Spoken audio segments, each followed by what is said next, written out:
Hello and good morning, Eric. How are you doing today? I'm good. That's awesome. Dude, you got I am doing a lot of talking this I bet you are. Are you doing math while you're doing it too? Yeah, no, I'm not. I'm not much of a math guy, as I'm sure will come up in our discussion. Well, I love the way that National Geographic Kids has put together It's a Numbers Game because, math is that one thing that, they either like it or they don't, young adults and kids, because it's like, how does it play out in the real world? Well, it does, and you prove it, sir. Well, it's funny that I've been saying that all morning to the people I've been talking with, is that I'm not really a math guy. Math was not my best subject in school by a long shot. And I often felt like, why are they teaching me this math? Why are they teaching me this science? When will I ever use this in the real world? Right.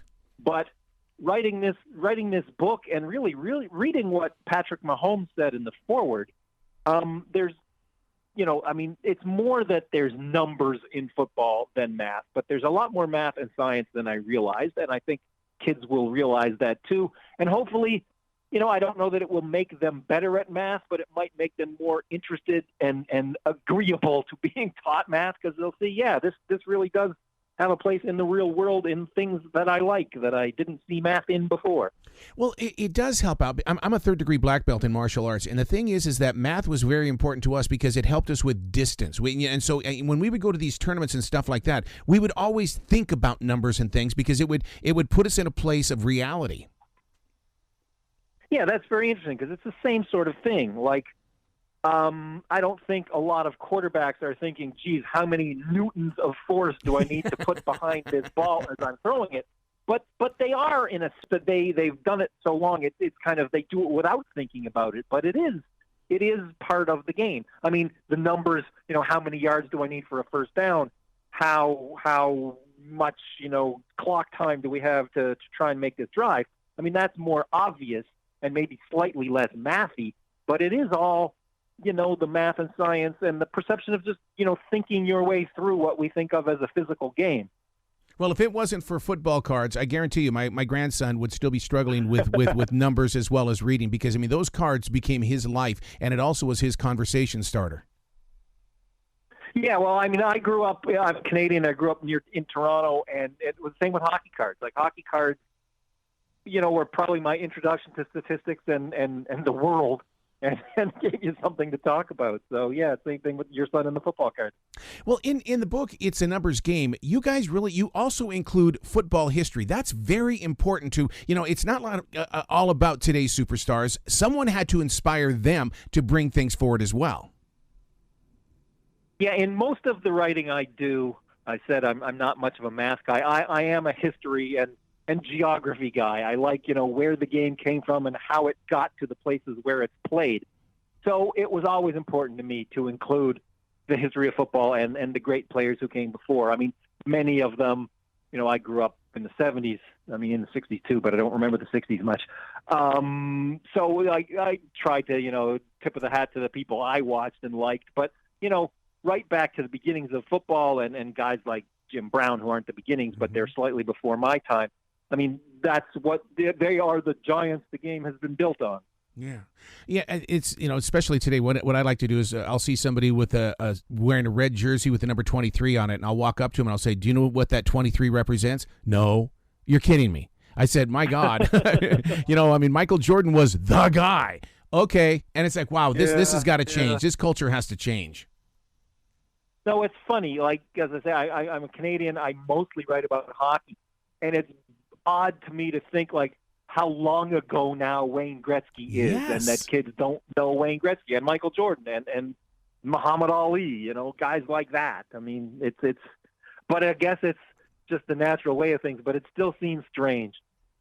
Are math skills important to play, even hockey? It's I realize it's a speed game, and I've sat in that booth with those announcers, and I have no idea how those announcers do what they do. but my God, it's all got to be, like you said, math and science.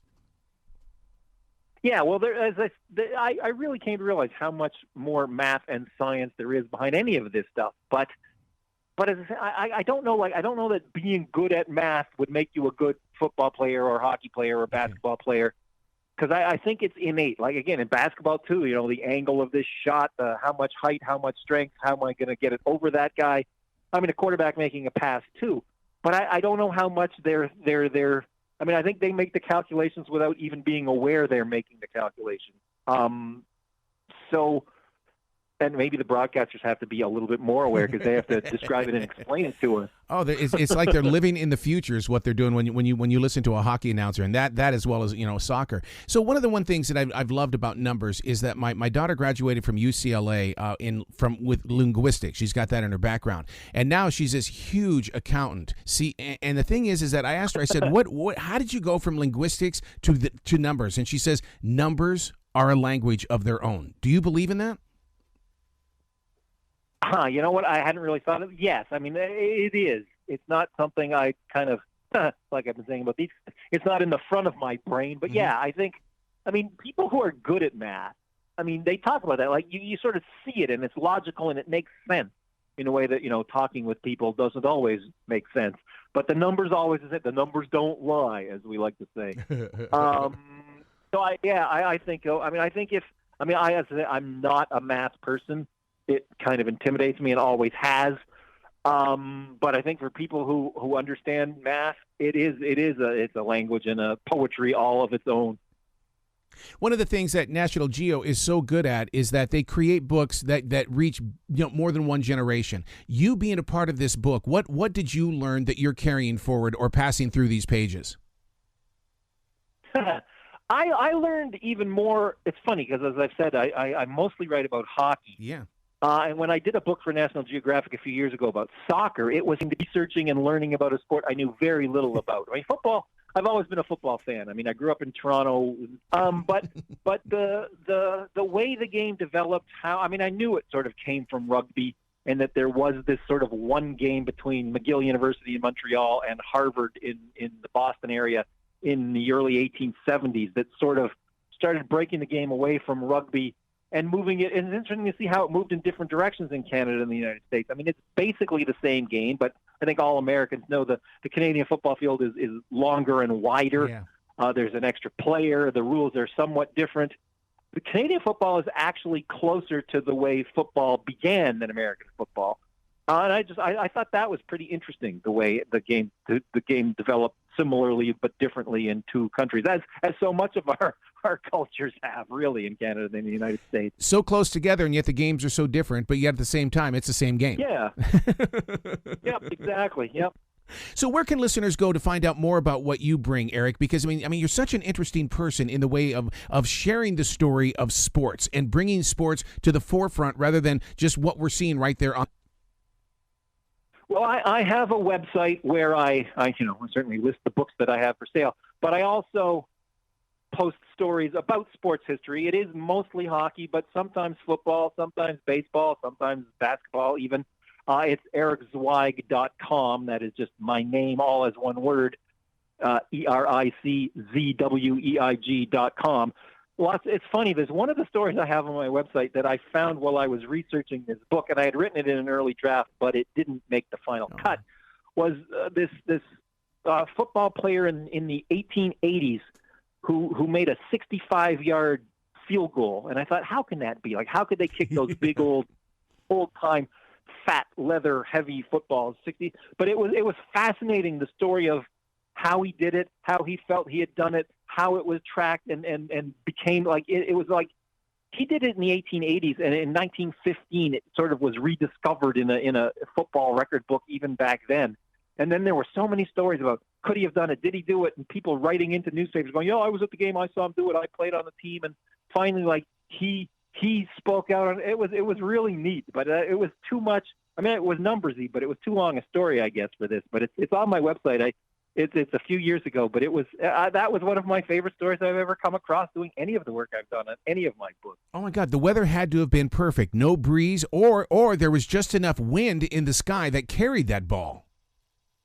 Yeah, I think there was the wind behind him, and he had said, he had practiced, he and a friend, and it's interesting that the talking about things that you sort of take for granted, like, if we held the ball on its end at a bit of an angle, and if you kicked it at the right spot, it was like all the stuff that kickers just know without even knowing why they know it now had to be sort of developed, and this guy was among the first.